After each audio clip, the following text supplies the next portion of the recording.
जी मेरी बेटी ने मेरे दामाद को अपने एक दोस्त के साथ मिलके अपने ही रूम में मर्डर कर दिया। मुझे पता है उसने बहुत गलत काम करे और भगवान उसके साथ भी उससे दुगना गलत करे और जस्टिस चाहता है उसे फांसी। वो पहले से ही कैरेक्टर में खराब थी, पर मेरे भाई को उसको इतना ज्यादा प्यार था, उस पर इतना अंधा भरोसा करता था कि उसके बगैर उसका चलता नहीं। नमस्कार, मैं वरुण कुमार। आप देख रहे हैं अमर उजाला पर हमारी एक खास सीरीज अपराध लोक। आज के इस शो में हम बात करेंगे मेरठ की। मेरठ में जो हुआ वो दिल दहला देने वाला था। अपराध लोक में हर बार हमारे साथ वरिष्ठ पत्रकार आलोक वर्मा जुड़ते हैं और आज भी हमारे साथ इस केस पर विस्तार से चर्चा करने के लिए आलोक जी मौजूद हैं। आलोक जी, बहुत स्वागत है आपका। ये जो मेरठ में बहुत ही ज़्यादा लोमहर्षक कांड हुआ है, ये पूरा मामला क्या है आखिर? ये सौरभ कौन है, साहिल कौन है, मुस्कान कौन है, इनका आपस में क्या लेना देना है, किस तरह ये हत्या का मामला सामने आया, क्या कुछ अपडेट है? वरुण, बड़ा अजीब सा ये मामला है। ये 3 मार्च की बात है, रात को 11:30 बज रहा था जब सैटेलाइट की दुनिया में, सैटेलाइट फ़ोन की दुनिया में एक फ़ोन गूंजता है और एक आवाज़ आती है जो बहुत मीठी आवाज़ है किसी लड़की की, जो अपने किसी साहिल को बोल रही है कि सौरभ बेहोश हो चुका है, आ जाओ। 11:30 बजे रात को सौरभ नाम का शख्स, जो मुस्कान नाम की महिला थी, उसके घर पहुंचता है और फिर इस दर्दनाक कथा की स्क्रिप्ट शुरू होती है, फिल्मांकन शुरू होता है इस पर। और जो सामने आता है वो काफ़ी ज़्यादा चौंकाने वाला ही नहीं, काफ़ी सदमे वाला है, काफ़ी भयानक है, विभत्स है, जिसकी शुरुआत पिछले साल ही हो चुकी थी, लेकिन अंजाम शायद अब दिया गया। जी, आलोक जी बता रहे हैं कि 2021 से ही जो मुस्कान है वो साहिल के संपर्क में थी। बताया ये भी जा रहा है कि 4 तारीख की रात में इस घटनाक्रम को अंजाम दिया गया। 5 तारीख को पूरा सीमेंट में उसको, सौरभ को भर दिया गया, उसके शरीर को। और ये भी बताया जा रहा है कि सौरभ और मुस्कान, इन दोनों का करीब 9 साल का अफेयर था, जिसके बाद इन्होंने शादी की थी। 2016 में सौरभ और मुस्कान की इंदिरा नगर में मुलाकात होती है और सौरभ नेवी मर्चेंट में अफसर होता है और वो मुस्कान से शादी पर अड़ जाता है। हालांकि उसके फैमिली वाले, दोनों की फैमिली वाले तैयार नहीं होते हैं। असल में मुस्कान के नाना जी अनिल रस्तोगी उसी मोहल्ले में रहते हैं जहां सौरभ रहता है और वो ज्योतिष हैं पेशे से। वहीं मुस्कान आती जाती थी जहां सौरभ से उसकी मुलाकात होती है और दोनों की आपसी दोस्ती बढ़ती है और फिर ये शादी में कन्वर्ट होती है। परिवार वाले नाराज होते हैं, फिर भी ये दोनों शादी कर लेते हैं। पासी में सौरभ मुस्कान के लिए किराए पर रहने लगता है और फिर वो लंदन उसका आना जाना रहता है। उसकी मर्चेंट नेवी की नौकरी छूट जाती है, इस बीच में वो दूसरी नौकरी करता है। फिर वो बेकरी में एक नौकरी करने लगता है और वो, लेकिन अब मुस्कान के लिए वो सब कुछ करने को तैयार होता है। इन दोनों की एक बेटी भी होती है जो अब 6 साल की है इस लोमहर्षक कांड के समय, और उसको वो नानी के यहाँ रखती है। 2019 में अचानक वो अपने बाल फ्रेंड से मिलती है एक व्हाट्सएप ग्रुप पर, मुस्कान, जिसका नाम साहिल होता है। और फिर मुस्कान सौरभ के अलावा साहिल के साथ भी दोस्ती उसकी बढ़ने लगती है। उसकी पुरानी यादें जो बचपन की हैं, जो 8वीं तक दोनों साथ पढ़े हैं, फिर बाद में दोनों अलग अलग स्कूल में जुदा हो गए थे, ये दोनों की दोस्ती फिर ऐसी बढ़ती है कि दोनों की प्रेम में बदल जाती है और सौरभ को छोड़कर मुस्कान साहिल के साथ रहना चाहती है। वो अपने घर वालों से इस बात के लिए कहती भी है, लेकिन घर वाले इसके लिए तैयार नहीं होते। साहिल की माँ एक्सपायर कर चुकी है और साहिल कुछ आध्यात्मिक दुनिया, कुछ प्रेतात्माओं की दुनिया, कुछ मंत्र तंत्र की दुनिया में भी विश्वास रखता है। साथ ही उसको ड्रग्स की सेवन की भी आदत है, जैसे कि गांजा या शराब या कुछ और। साहिल और मुस्कान की दोस्ती का पता सौरभ को भी एक दिन चलता है और वही 2021 की जो आप बात कर रहे थे, 2023 में ये बात खुल गई, चैटिंग की बात खुल गई, जी, तलाक की नौबत आ गई। तलाक के लिए कहा भी मुस्कान ने, लेकिन सौरभ इसके लिए तैयार नहीं था, क्योंकि उसके सामने सिर्फ मुस्कान ही नहीं थी जो दोनों के प्रेम की एक निशानी थी। उसकी बेटी, जिसका नाम शायद लेना उचित नहीं होगा, वो भी ये सामने होती है, उसका भविष्य भी सामने होता है और इसलिए सौरभ तलाक के लिए राजी नहीं होता। वो फिर लंदन चला जाता है और इस साल 24 फरवरी को आता है अपनी बेटी और अपनी बीवी दोनों का जन्मदिन मनाने, और ये उसकी आखिरी यात्रा होती है। जिस तरह मुस्कान ने उसको मारने की साजिश नवंबर से ही की थी, वो फरवरी यानी कि 3 मार्च की रात को वही 11:30 बजे से शुरू होता है, जो 4 मार्च की सुबह जाकर बदल जाता है मौत में सौरभ के। और उसके बाद शुरू होती है वो सारी कहानी। सिर्फ यहीं तक ही नहीं है ये वरुण, इसमें सबसे ज़्यादा, इससे भी ज़्यादा आप सुनकर मतलब चौंक जाएंगे या सदमे में आ जाएंगे। इतनी भयानक एक अपनी प्रेमी के साथ कर सकती, सौरभ भी उसका प्रेमी है, साहिल बेशक उसके बचपन का दोस्त था, लेकिन सौरभ से उसने शादी की थी, दोनों की एक बेटी भी थी। जिस हत्या के बाद जो शुरू होता है और हत्या के पहले जिस तरह की प्लानिंग की जाती है, जो पुलिस सब तक बता रही है, जो मीडिया रिपोर्ट सब तक बता रहे हैं, वह काफ़ी चौंकाने वाला है। जो दुनिया भर के जो क्राइम एनालिस्ट हैं, जो क्राइम साइकोलॉजी की एनालिसिस करते हैं, उनके लिए भी चौंकाने वाला है। क्योंकि शव को काटने के मामले तो पहले भी आए हैं, श्रद्धा वालकर का केस हो या तेलंगाना में जो जनवरी में केस हुआ था, लेकिन इस तरह से किए जाएंगे, इस तरह से अपने पति को 100 के 15 टुकड़े किए जाएंगे और मारने से पहले उसको वध का नाम दिया जाएगा, वो काफ़ी चौंकाने वाला है। जैसा कि आपने भी इसको पढ़ा होगा काफ़ी, और उसमें आपको अब समझ में आया होगा कि साहिल उसको बाएं सीने पर कहता है, वो पहले से चिकन के 2 चाकू खरीद के, जो चिकन काटने वाले चाकू होते हैं वो खरीद के रखती है, बाएं सीने पर पेट पर वो बैठती है बेहोश करने के बाद। बेहोश के लिए वो पहले सौरभ के साथ ड्रामा करती है, डॉक्टर के पास जाती है और नींद की गोली को ज़बरदस्ती लिखवाती है। सौरभ अपने संबंध टूटने के बाद भी अपनी माँ के पास जाता रहता है, माँ उसको कोफ्ते की सब्जी देती है, रात को कोफ्ते की सब्जी पैक करा के माँ के पास से ले आता है, मुस्कान को परोसने के लिए कहता है, और परोसने के बहाने किचन में मुस्कान उसमें बेहोशी की दवा मिलाती है। 10:30 बजे तक एक बार हिलाकर देखती है उसको, सौरभ को, लेकिन सौरभ उस समय तक होश में रहता है, और 11:30 बजे मुस्कान को लगता है कि वो बेहोश हो चुका है। तब वो कॉल करती है, जिस कॉल का जिक्र हमने शुरू में किया था, और साहिल उसके घर पहुंचता है। तब तक 12 साढ़े 12 बज चुका होता है। साहिल भी उसको हिलाकर देखता है, और जब ये दोनों, साहिल और मुस्कान, निश्चिंत हो जाते हैं कि सौरभ हो चुका है, तब साहिल कहता है ये नेक काम तुम्हारे हाथों से होना चाहिए। और मुस्कान जिसके सीने में लगकर प्यार करती थी, उसके सीने पर बैठती है, पेट पे बैठती है, और हाथ में उसके चिकन वाला चाकू देता है, साहिल देता है। और साहिल बाएं जहाँ दिल होता है वहाँ पे नोक रखता है। नोक रखने के बाद कहता है कि अब इस पर दबाव डालो। उसका पूरा तरीका बताता है कि कैसे वध करते हैं। वो वध करती है अपने हस्बैंड सौरभ का।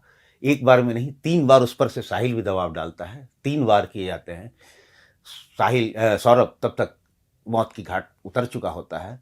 उसके बाद ये लोग उसका गर्दन काट के अलग करते हैं, दोनों हाथ अलग करते हैं, यानी बॉडी को 4 हिस्सों में करते हैं। डिस्पोज ऑफ करने की कोशिश की जाती है, और उपाय देखिए पहले से कितना सोचा गया था। ये बताया गया कि जो साहिल है वो कटे हुए सिर को और दोनों हाथों को वो लेके अपने रूम पर जाता है, वहां पर तांत्रिक क्रिया भी करता है, और इस दौरान जो बेड है, खाली जो बेड है, बेड में धड़ को रख दिया जाता है, और मुस्कान उसी के ऊपर पूरी रात सोती भी है। हाँ, ऐसा 800 गज की दूरी पर उसका घर होता है साहिल का, और वो 800 गज की दूरी पर वो अपना ले जाकर के हाथ, और जो सिर आपने बताया वो सिर हाथ में ले जाता है पैक करा के, और वो रात भर वहाँ तांत्रिक क्रिया करता है। ये यहाँ पर रहती है। उसके बाद सुबह फिर वो आता है, और इसको 9 बजे निकलती है मुस्कान ड्रम खरीदने के लिए। सीमेंट और बालू खरीद के लाते हैं। उसके बाद 100 के 15 टुकड़े किए जाते हैं। 15 टुकड़े करने के बाद उस ड्रम में डाला जाता है। उस पर बोरी और सीमेंट और बालू को डस्ट का जो मिश्रण है वो डालते हैं। हाँ। और जो हत्या में इस्तेमाल किए गए हथियार हैं आलोक जी, वो भी उसी ड्रम में डाल दिए जाते हैं, और बाद में वो डस्ट का घोल उस पर डाल दिया जाता है। उसको पूरी तरीके से सील करने का इसका प्रयास था, ताकि जो बदबू है वो बाहर ना जा सके।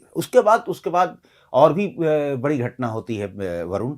ब्लीचिंग पाउडर पहले से 10 किलो मंगा कर रखती है मुस्कान, जो जिससे खून के दाग धब्बे जो छुड़ाए जाते हैं। और उसके बाद ये शिमला चली जाती है, कसौली चली जाती है अपने साहिल के साथ। उस रुपये से ये कैब बुक करती है और होटल बुक करती है, जो 1 लाख रुपए सौरभ ने इसको ट्रांसफ़र किए थे घर की खर्ची चलाने के लिए। क्योंकि सौरभ के अकाउंट में 6 लाख रुपए पड़े होते हैं, लेकिन कोई फॉरेन एक्ट का कोई वायोलेशन था, जिसमें उसका अकाउंट सीज हो जाता है। लेकिन अकाउंट सीज होने से पहले ही वो 1 लाख रुपए मुस्कान को ट्रांसफ़र कर चुका होता है। उसी में से वो 54,000 रुपया निकाल कर कैब बुक करती है, और वो बुक करती है और साथ ले जाती है सौरभ का फ़ोन। सौरभ के फ़ोन से वो सौरभ के दोस्तों से और उसकी बहन से भी चैट करती रहती है, लेकिन किसी का कॉल नहीं उठाती। मतलब आप सोचिए किस तरह की ये भावना थी और किस तरह की ये मतलब किस तरह का भयानक साजिश रचा गया था जिसको अपने पति को मारने के लिए, और उसके बाद उसका स्टैब्लिश्ड ये साबित करने के लिए कि वो हिमाचल गया हुआ है। जब लोग पूछते हैं तो ये कहती भी है, और शक शायद तब भी नहीं होता, सौरभ के भाई को तब शक होता है जो सुबह वो रोज अपनी बेटी को छोड़ने जाता था जब सौरभ यहाँ रहता था, विदेश से जब आता था। लेकिन जब वो छोड़ने जाता था तो 5 मार्च से वो दिखाई नहीं दे रहा था, तो 2-4-10 दिन जब दिखाई नहीं दिया तो लोगों को शक हुआ और तब जाकर ये मामला खुला। एक दूसरी मीडिया रिपोर्ट ये भी बता रही है कि मुस्कान जब 13 दिन हनीमून बिताने के बाद साहिल के साथ इन्होंने मंदिर में शादी भी कर ली और विभिन्न होटलों में रहकर इन्होंने हनीमून मनाया है। हनीमून से जब लौटती है और अपने घर पहुंचती है तो मुस्कान की बेटी अपने पिता से मिलने की जिद करती है, जिसके बाद मुस्कान तरह तरह के बहाने करती है, लेकिन जब उसकी बेटी नहीं मानती तो आखिरकार वो अपने पिता से कहती है कि मैंने साहिल के साथ मिलकर सौरभ को मार डाला। और पिता शायद शरीफ हैं, पिता और माँ दोनों, पिता प्रमोद जो हैं और माँ कविता, वो मुस्कान को लेकर पुलिस थाने पहुंचते हैं और तब ये मामला खुलता है कि सौरभ का तो 13 दिन पहले कत्ल किया जा चुका है, वो भी बहुत विभत्स तरीके से। बिल्कुल आलोक जी, इसमें 5-7 जो सवाल हैं वो निकल कर सामने आते हैं। जैसे एक सवाल इसमें ये निकल कर सामने आता है कि जब वो किसी का फ़ोन नहीं उठा रही थी और केवल मैसेज पर रिप्लाई कर रही थी, ऐसे में जो परिजन थे क्या उन्होंने ढूंढने की कोशिश की? क्या उन्हें ये ख्याल नहीं आया कि कुछ गलत हो सकता है? एक बात। दूसरी बात ये कि इस पूरे केस में एफआईआर किसकी तरफ से लिखाई गई? एक बात ये कि जो मुस्कान है और जो साहिल है वो किस तरीके से तंत्र मंत्र में शामिल थे और क्या ये हत्या तंत्र मंत्र की वजह से की गई? एक सवाल यहाँ पर यह भी बहुत बड़ा निकल कर सामने आता है कि मुस्कान और साहिल को क्या ये डर नहीं था कि अब हम पकड़े जाएंगे? क्या उनके दिमाग में ये कुछ चल रहा था कि पकड़े जाने से पहले हम अपनी जिंदगी जी लेते हैं? ये ऐसे सवाल। ये बहुत रेलिवेंट बातें आपने कही हैं वरुण। इसमें सबसे पहली बात आपको मैं बताऊं कि जो तंत्र मंत्र की बात आ रही है, जो हालांकि हर एक घंटे जब से पूछताछ चल रही है, जब से बातें चल रही हैं, कोर्ट में मारपीट भी हुई एक्यूज के साथ। वहाँ वकीलों ने इनको घेर लिया, दोनों आरोपियों को, और उनको उनकी पिटाई का प्रयास किया।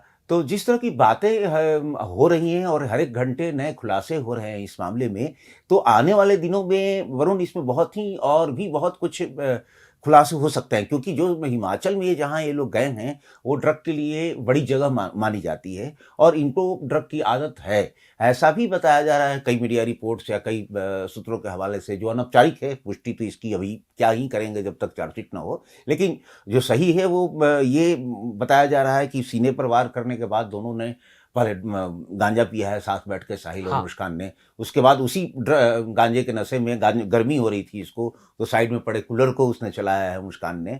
उसके बाद ये पूरी इस बेहद कत्ल को अंजाम दिया गया। टुकड़े उसके बाद किए जी। तो ये इस फिल्मी कहानी का, इस फिल्म की मतलब जो थ्रिलर फिल्म कहें या एक बहुत हिंसक फिल्म कहें, उसका जो फ्लैशबैक है वो भी काफ़ी बड़ा अजीब सा है कि 8वीं तक 2 लोग पढ़ते हैं साथ में और उसके बाद फिर अलग अलग हो जाते हैं। फिर ये दूसरे से प्यार करती है, उससे शादी भी कर लेती है, बच्चा भी हो जाता है। फिर एक व्हाट्सएप ग्रुप में दोनों मिलते हैं और फिर ये दुनिया शुरू होती है। इसमें एक और चीज़ बड़ी अजीब सी बात सामने आई है कि साहिल, जो आप तंत्र मंत्र की बात कर रहे हैं, साहिल के घर पर तरह तरह की तस्वीरें सामने आई हैं। उसके अलावा एक और भी बात सामने आई है कि उसने अपनी माँ के नाम पर फेक स्नैपचैट और मतलब सोशल मीडिया अकाउंट उसने बना रखा था और उस पर तरह तरह के मैसेज वो ड्रॉप करता था मुस्कान के पास भी कि साहिल ही तुम्हारे लिए अच्छा लड़का है और इस तरह की बातें। मतलब उसको ये कहीं से वो शो करना चाहता था कि माँ, मरी हुई माँ भी मेरे साथ है।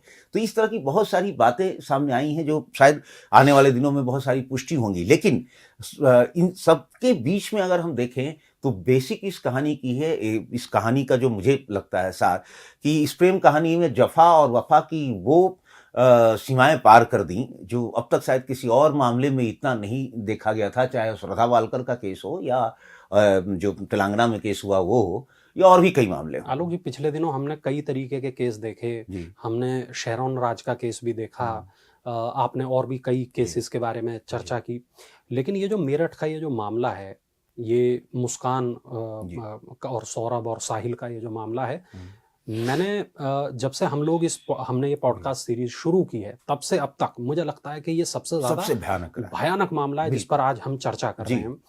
और ये जो पुलिस ने जो बातें बताई हैं, पुलिस ने जो अभी तक खुलासे किए हैं, जो फॉरेंसिक्स के जरिए जो सबूत जुटाए हैं, पोस्टमार्टम की रिपोर्ट सामने आई है, क्या लगता है अभी इसमें और कितने खुलासे होना बाकी है? मुझे लग रहा है वरुण की जिस मेंटल स्टेटस में अभी मुस्कान या साहिल थे, उसमें पूछताछ में जो ये प्रारंभिक बातें आई हैं, जब पुलिस इसकी तस्दीक करने जाएगी, जैसे कि उसने ड्रम खरीदा, ड्रम 9 बजे सुबह निकलती है, वो प्लास्टिक का ड्रम खरीदती है और उसके बाद फिर वो सीमेंट और बालू भी खरीदते हैं। तो वो जब रेलिवेंसी जुटाई जाएगी, तो जब ये ड्रम की दुकान पर पहुंचती है तो वो क्या बोलती है दुकानदार से, या बालू और सीमेंट की दुकान पर, बालू और सीमेंट की दुकान पर पहुंचती है तब क्या होता है। इसके अलावा जब वो डॉक्टर के पास जाती है, सौरभ के पास, और नींद की गोली उसने एक तरीके से ज़बरदस्ती लिखवाई हुई होती है, तब वो किस तरह की बातें करती है। या वो जब ऑटो लेती है, या जब वो ये लोग कार में जा रहे होते हैं, कैब में जा रहे होते हैं, तो कैब का ड्राइवर का जो बयान है वो भी काफ़ी महत्वपूर्ण होगा। सिर्फ एक होटल में, वहाँ पे जहाँ कसौली या हिमाचल प्रदेश में जिस जगह पे ये लोग गए हैं, वहाँ केवल एक होटल में ये लोग नहीं ठहरे हैं, तो जिन होटलों में ठहरे हैं उन होटलों में किस तरह का व्यवहार इनका रहा है, वो सारी बातें और इनकी जो पूछताछ है, वो सारी बातें जब सामने आएंगी तो मुझे लगता है कि एक ऐसा वेब सीरीज या एक ऐसा उपन्यास सामने आएगा। ये भी बात सामने आई है वरुण की, इसने गूगल में सर्च किया था नींद की गोली देखने के लिए कि किस तरह की, कौन सी नींद की गोली कितने ज़्यादा देर तक असर करती है। इसने कई वेब सीरीज भी दोनों ने, साहिल और मुस्कान ने, देखे थे, क्योंकि साहिल के साथ पहली बार मुस्कान का जो संबंध है वो पकड़ा था सौरभ के मकान मालिक ने, और सौरभ के मकान मालिक ने ही सौरभ को फ़ोन करके बताया था कि देखो तुम्हारे घर में ऐसा चल रहा है, हमने देखा है। और सौरभ ने इस बात के लिए मुस्कान को समझाया भी था, और मुस्कान ने उसकी बात मान के कहा था कि ठीक है नहीं मिलूंगी, लेकिन फिर भी वो मिलती रही थी, और उस बात को शायद सौरभ को भी मालूम था। सबसे बड़ी बात पर मुझे ये यहाँ पे समझ नहीं आ रही है कि बड़ी अजीब सी कहानी है कि सौरभ तो ऑलरेडी बाहर रहता था, इसकी जो प्रेम कहानी साहिल के साथ वो चल ही रही थी, फिर इतना विभत्स प्लान क्यों किसी को मारने का, और मारकर जिस तरह से ठिकाने लगाने का, और उसके बाद हनीमून मनाने का जो जुनून इन पर था, या तो वो ड्रग्स के नशे में, या प्रेत बाधा जो आप कर रहे हैं मंत्र तंत्र की अंधविश्वास में, या फिर बहुत ही क्रूर मानसिकता का, जैसे सिरौन में हमने देखा था कि कितनी क्रूर मानसिकता से उसने किस तरह, ये बिल्कुल कोल्ड ब्लडेड मर्डर है। और जब इसकी बहस चलेगी और जब इसकी चार्जशीट शामिल होगी, तो मुझे लगता है कि फिर हमें एक बार बैठना होगा और फिर हम चार्जशीट पर चर्चा करेंगे किस तरह से ये कहानी खुली और किस तरह से ये पूरी मामला चला। जो पड़ोसियों के बयान है आलोक जी, पड़ोसी बता रहे हैं कि दिन में 6 बार डिलीवरी बॉय आता था खाना देने के लिए या अन्य चीज़ें देने के लिए। जो मुस्कान की माँ है उनका कहना यह है कि मेरा दामाद अच्छा था, मेरी बेटी ही बुरी थी जी। जो पिता हैं वो फांसी की मांग कर रहे हैं अपनी ही बेटी के लिए, और जो सौरभ का भाई है वो उसके भी बयान है कि 2023 में यदि तलाक हो जाता तो शायद आज ये नौबत ना आती। कई तरीके के बयान, कई तरीके की जो चीज़ें हैं वो लगातार सामने आ रही हैं। मेरठ के कुछ पत्रकारों से मेरी बातचीत भी हुई, उनका भी यही कहना है कि पिछले लंबे वक्त से इस तरीके का कोई केस उन्होंने कवर नहीं किया। हाँ, बिल्कुल सही बात है। मेरठ में ही अगर आप 2023-2024 में 2 इस तरह की घटनाएं हुई हैं जिसमें पत्नी ने अपने प्रेमी के साथ मिलकर, जैसे अरुण प्रजापति का मर्डर था, उसमें भी यही हुआ था कि उसने अपने प्रेमी के साथ मिलकर अपने पति की हत्या की थी। लेकिन इतनी लोमहर्षक और इतनी भयानक कहानी है कि आपको याद होगा कि दिव्यांग चतुर्थ श्रेणी का कर्मचारी था नरेंद्र करके, उसकी पत्नी पूनम थी जिसने अपने प्रेमी के साथ मिलकर नरेंद्र की हत्या की थी, डुबा कर मार दिया था। एक अर्चना वाला आपको याद होगा जो अपने प्रेमी के साथ अपने पति को, यही इसी मेरठ में 2024 मई की बात है शायद ये, उसमें अर्चना ने अपने पति को गोली मरवा दी थी अपने दोस्तों, प्रेमी और प्रेमी के साथियों के साथ मिलके, और उसको रॉबरी का रंग देने की कोशिश की थी। लेकिन इस तरह से प्लान करके मर्डर करना और फिर उसको इस तरह से ठिकाने लगाने का तरीका ढूंढना, क्योंकि हमने फ्रिज में आपने देखा होगा कि तेलंगाना में जो केस था उसने भी कुकर में सैनिक था, पूर्व सैनिक था, उसने उबाला, कई बोटियां काटकर उसके बाद उसको ठिकाने लगाने की कोशिश की। श्रद्धा वालकर केस में देखा था हमने कि दिल्ली के महरौली में जो श्रद्धा वालकर केस हुआ था उसमें 35 टुकड़े करके जगह जगह फेंकने की कोशिश की थी ताकि इकट्ठा ना हो सके, आइडेंटिफाई नहीं हो सके। इसके अलावा आपको याद होगा देहरादून में एक बार एक पति ने अपने पत्नी की बोटी बोटी काट के उसको फ्रिज में कई दिनों तक रखा था, फिर अलग अलग डीप फ्रीजर खरीदा था और अलग अलग जाकर फेंकता था उसको। लेकिन ये सारी चीज़ें थी उनको ठिकाने लगाने की। ऐसा शायद मैंने भी नहीं सुना कई सालों से, या कई सालों से क्या मुझे नहीं याद है कि मैंने मेरी मेमोरी में अभी तक कोई ऐसा केस याद हो जिसमें कोई पति को मारने के बाद उसके टुकड़े ही नहीं करता, उसके सीने पर रख के जिस तरह से वार करने की बात सामने आ रही है, अगर वो सच है तो, और जिस तरह से उसको ठिकाने लगाने के बाद फिर वो प्रेमी के साथ हनीमून मनाने 13 दिन तक लापता रहती है, तो ये बहुत ही मतलब अलग तरह का केस होगा। और मुझे लगता है कि नज़ीर पेश करेगा जो मैंने पढ़ा इसके बाद वरुण, इसके जब ये घटना हुई उसके बाद मैंने दुनिया भर के कुछ रिसर्च कोशिश किए करने के लिए, जिन्होंने क्राइम साइकोलॉजी पर एनालिसिस किया है, जैसे कि थाई के एक बहुत बड़े क्राइम एनालिस्ट हैं, उन्होंने किया था। तो वो लोग यही बताते हैं कि जब भी इस तरह का कोई कोल्ड ब्लडेड मर्डर करता है, यानी बॉडी को पार्ट वाइज करने का, या 2019 में एक रिपोर्ट भी आई थी किसी देश की, अमेरिकी रिपोर्ट है शायद वो, जिन्होंने साइको किलर पर एक किया था, जिसमें बॉडी को पार्ट वाइज करने का एक खास पार्ट कवर किया गया था। उसमें भी उन्होंने यही बताया है कि ऐसे जो लोग होते हैं वो मतलब सडन प्रोवोकेशन के बाद मर्डर वो कर देते हैं, लेकिन मर्डर के बाद उनका जो डिस्पोज ऑफ करने का बॉडी पार्ट करने का जो मोडिस ऑपरेंडी होता है, वो सिर्फ यही टारगेट रख के होता है कि बच जाए हम लोग, सबूत मिट जाए। लेकिन कोई आनंद करने के लिए या हनीमून मनाने के लिए फिर उसके बाद निकल जाए, ऐसा किसी उदाहरण में सामने आता नहीं है। तो मुझे लगता है कि देशी नहीं, विदेशों में भी अगर आप देखेंगे किसी बहुत विभत्स मर्डर के कांड को, तो इस तरह की घटना आपको शायद नहीं मिलेगी, और ये मुझे लगता है कि इस साल की सबसे बड़ी घटना साबित होगी। बिल्कुल, बहुत शुक्रिया आलोक जी इस तमाम जानकारी के लिए। मुझे उम्मीद है कि हमारे दर्शकों को ये जानकारी पसंद आई होगी, और यदि इस घटना से जुड़े इस केस से जुड़े आपके कोई और भी सवाल हैं तो हमें कमेंट बॉक्स में ज़रूर बताएं, ताकि हम उन सवालों के आधार पर वीडियो बनाकर आप तक पहुंचा सकें, आप तक ला सकें। कमेंट बॉक्स आपका ही है, वो आपकी जगह है, ज़रूर कमेंट करें, ज़रूर इस वीडियो को लाइक करें, शेयर करें, और हमें बताएं कि हमारा ये जो शो है ये आप लोगों को कैसा लगा। अपराध लोक के एक नए एपिसोड के साथ बहुत जल्द फिर हम आपसे मिलेंगे। आप देखते रहें अमर उजाला। अगर आप ये वीडियो YouTube पर देख रहे हैं तो हमारे चैनल को सब्सक्राइब करें और बेल आइकन को दबाना ना भूलें। अगर आप Facebook पर ये वीडियो देख रहे हैं तो हमारे पेज को लाइक करें।